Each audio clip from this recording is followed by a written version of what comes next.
పొగ త్రాగుట క్యాన్సర్కు కారకం, ప్రాణాంతకం. Liquor drinking is injurious to health.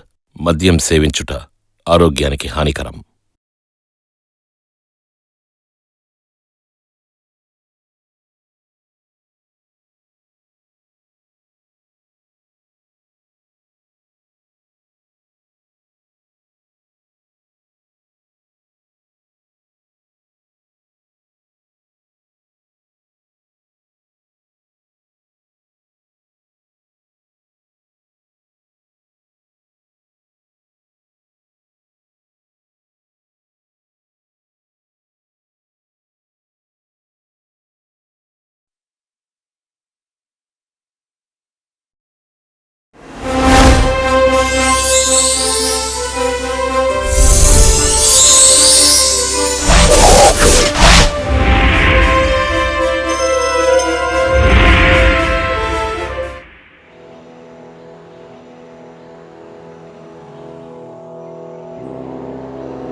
Mike 22 receiving.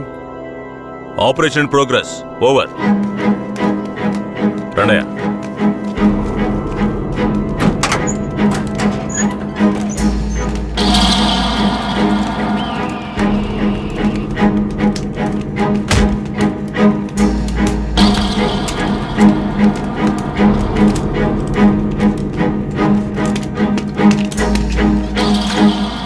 Constable, ఈ నా కొడుకులకి చావుని పరిచయం చేయాలి.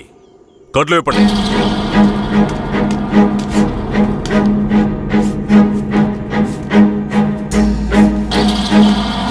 ఏంట్రా దొంగ నాయాళ్ళారా, పోలీసులు ఊర్లోకి రాకూడదా?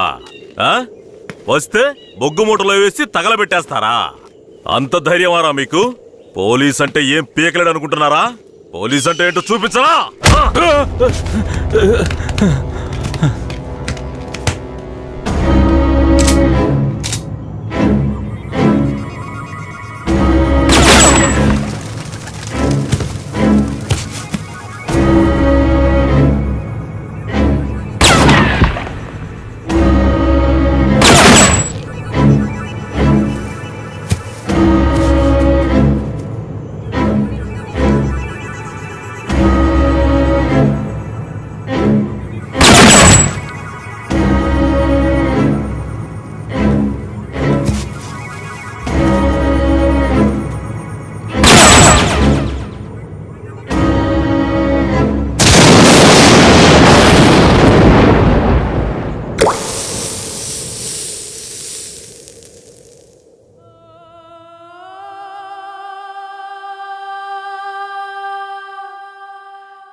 సార్ ఇక్కడ చూడండి సార్ పురుగులు.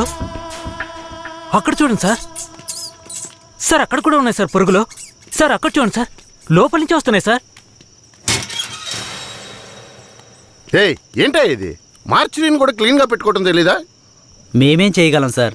శవమిలా సంవత్సరాల తరబడి ఉంటే పురుగులు పట్టి వాసనే వస్తుంది. సార్ అన్ని వెల్ఫేర్ సొసైటీలకి ఇన్ఫర్మేషన్ ఇచ్చాం, వాళ్ళు ఇంకా రాలేదు. సార్ అనాథ శవాల్ని దహనం చేయడానికి ఎన్ని ఫార్మాలిటీస్ ఉన్నాయో మీకే తెలుసు కదా. గవర్నమెంట్ వాళ్ళకి తెలియజేసి పర్మిషన్ తీసుకునేలోగా తల ప్రాణం తోకొస్తుంది సార్. ఇప్పుడు ఏం చేద్దాం అంటావు? హాస్పిటల్స్ లేక అనాథ శవాలు చేరకుండా చూసుకోవాలి సార్. సార్ 3వ నెంబర్ వార్డులో ఉన్న అనాథ పేషెంట్ సీరియస్గా ఉన్నాడు సార్.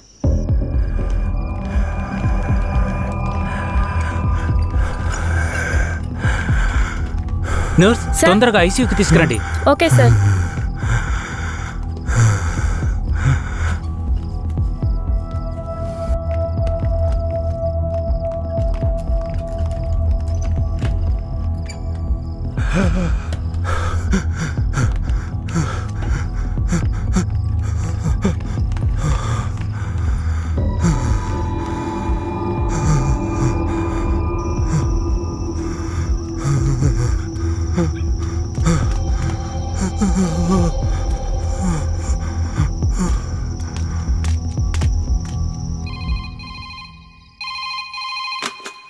హలో సార్ పాత చర్చి పక్కన ఒక శవం ఉంది, వచ్చి చూడండి సార్. మీరెవరు? ఛ, ఈ హాస్పిటల్లో ఉన్న వాళ్ళకి ఇదే పని అయిపోయింది. సీరియస్గా ఉన్న పేషెంట్ని తీసుకొచ్చి బయటపడేసి ఫోన్ చేయటం, మనం దాన్ని అనాథ శవం అని కేసు రిజిస్టర్ చేసి మళ్ళీ హాస్పిటల్కి తీసుకెళ్లి పడేయటం. ఏం బతుకాయమంది? అయ్యా ఇలాగే ఉన్నారు, ఏం చెప్పమంటారు? ఏమయ్యా హెడ్? అయ్యా ఆ చర్చి పక్కన 174 కేసు ఒకటి వచ్చింది, ఎందు వెళ్ళి చూసిరా.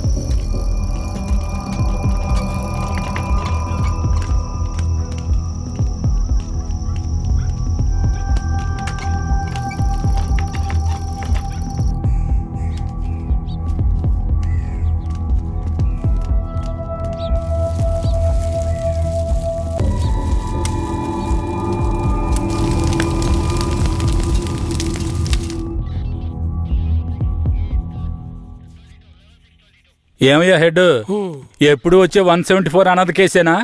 అవునవును. అనాథ సేవాన్ని తగలబెట్టి మీరు గవర్నమెంట్కి లెటర్లు రాస్తూనే ఉన్నారు, కానీ డబ్బులు మాత్రం రావడం లేదు. అరే పోవయ్యా, డబ్బు గిబ్బు వస్తుందో లేదో, అనాథ శవానికి అంత్యక్రియలు చేసామని పుణ్యమైనా వస్తుంది. రెడ్డి గారు, మీలాంటి వాళ్ళు మన డిపార్ట్మెంట్కి పుణ్యం చేసినా డిఎస్పీ రఘునాథ్ లాంటి వాళ్ళు పాపమే చేస్తున్నారు. ఇదిగో చూడండి. ఎవరు? మన ఏరియా నుంచి ట్రాన్స్ఫర్ అయ్యారే ఆ డిఎస్పీ రఘునాథా?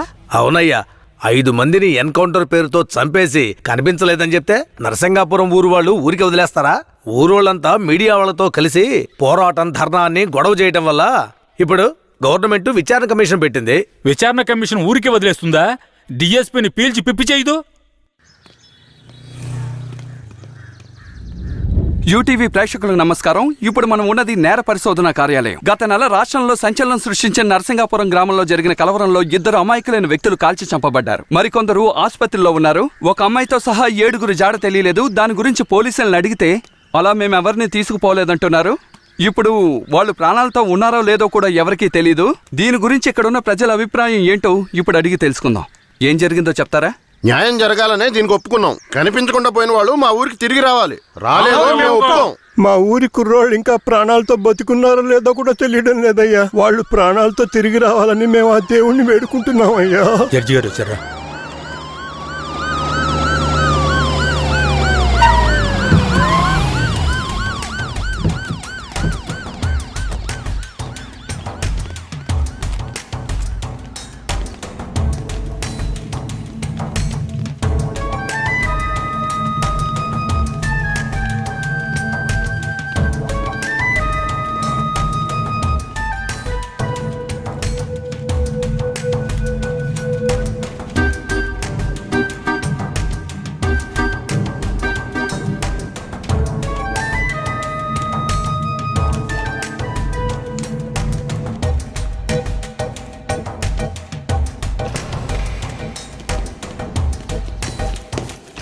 సార్. రఘునాథ్ మీరేనా? Yes sir. మీరు సర్వీస్లో వచ్చే 2 ఏళ్ళైంది. Sir I join service in. Telugu రాదా? మీరు చేసిన నిర్వాకాన్ని మెచ్చుకుని పత్రికలో ఫోటోలు వచ్చే చూడండి. కనిపించకుండా పోయిన 7 ఎక్కడా? నాకు తెలియదు సార్. మీరే తీసుకెళ్లారని తెలిసింది. నేను తీసుకువెళ్ళలేదు సార్. సరే మీరు వెళ్ళండి, అవసరమైతే కబురు చేస్తాను. Yes sir. గొడవలు జరిగిన ఊరికి రేపు మనం వెళ్ళాలి. బాధితులైన ప్రజల్ని కలవాలి. సార్, ఆ ఊర్లో ఉన్న వాళ్ళందరూ చాలా మూర్ఖులు సార్. వాళ్ళందరూ చాలా కోపంగా ఉన్నారు. ఇప్పుడు వద్దు సార్. ఇప్పుడు వద్దేంటి? ఖచ్చితంగా వెళ్ళాలి. సార్, నర్సింగపురం ఆంధ్రాకి తమిళనాడుకి బార్డర్లో ఉంది సార్. ఈ ఊర్లో జనాభా మొత్తం 592 మంది సార్. ఈ గ్రామాన్ని బ్లాక్ మార్క్ గ్రామంగా ప్రభుత్వం ముద్ర వేసింది సార్. యాక్చువల్గా ఈ ఊరు ఎలా ఉంటుందంటే కర్రతుమ్మ చెట్ల మధ్య ఊరును దాచినట్టు ఉంటుంది సార్. ఈ ఊరు చుట్టూ సుమారు 20-25 కిలోమీటర్ల వరకు కర్రతుమ్మ చెట్లే సార్.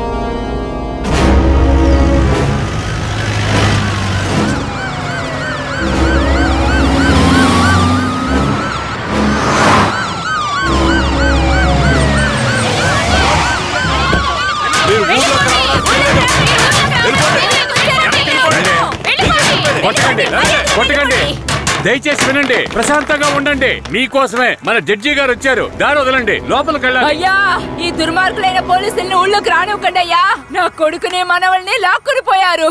ఇంతవరకు ప్యానల్తో ఉన్నారా లేదో తెలీదయ్యా. మీరే న్యాయం చేయండి అయ్యా. మీరు భయపడక్కర్లేదు. అందరూ కాస్త ప్రశాంతంగా ఉండండి. మీకు ఎలాంటి భయం అక్కర్లేదు. సాధ్యమైనంత త్వరగా విచారణ జరిపి వాళ్ళ ఆచూకీ కనిపెడతాను. నాన్నెక్కడని అడిగి నా బిడ్డకి ఏమని సమాధానం చెప్పమంటారయ్యా? మీరు మా మేలు కోరేవారైతే మా అందరికి ఒక పరిష్కారాన్ని చూపించి మీరు లోపలికి వెళ్ళాలయ్యా. లేదంటే ఆగమ్మా. అమ్మా, కాస్త ఓపిక పట్టమ్మా. ఊర్లోకి రాకూడదు, అంతే కదా? అవునా?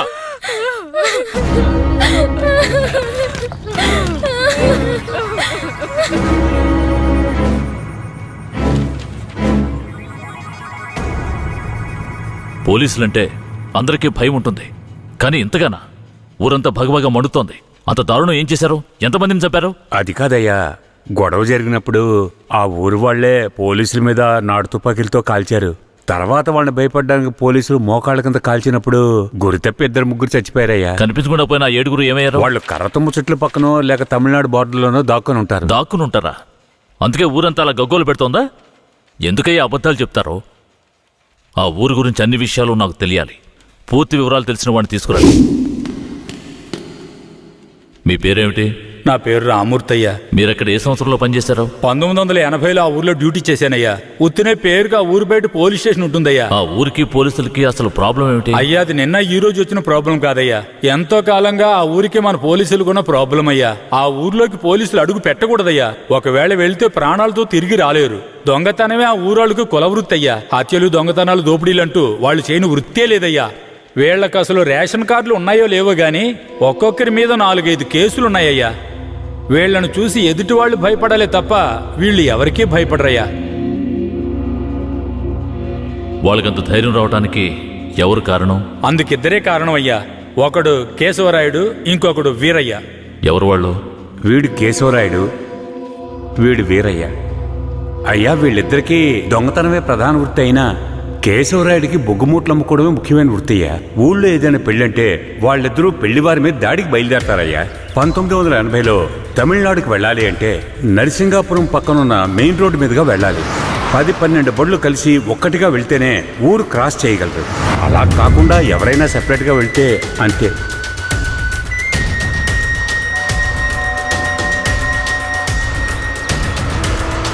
ఆగండి, ఆపండి, ఆపండి.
అయ్యో వదిలేయండి అయ్యా, మంత్రి గారింట్లో పెళ్లి అందుకే ఆకుండా వచ్చేసావయ్యా. అయ్యో వదిలేయండి అయ్యా. అయ్యా వద్దయ్యా. అయ్యా రే, మేము ఆకలి కోసం దొంగిలిస్తున్నాం, నీ మంత్రిలాగా ఆడంబరంగా బతకడానికి కాదు. ఊరు సొమ్ము దోచుకునే వాడి కోసం అడ్డమైన పనులు చేసి అల్పాయుష్లో పోకు. నిన్ను నమ్మి నీ కుటుంబం ఉంది. మా ఊర్లో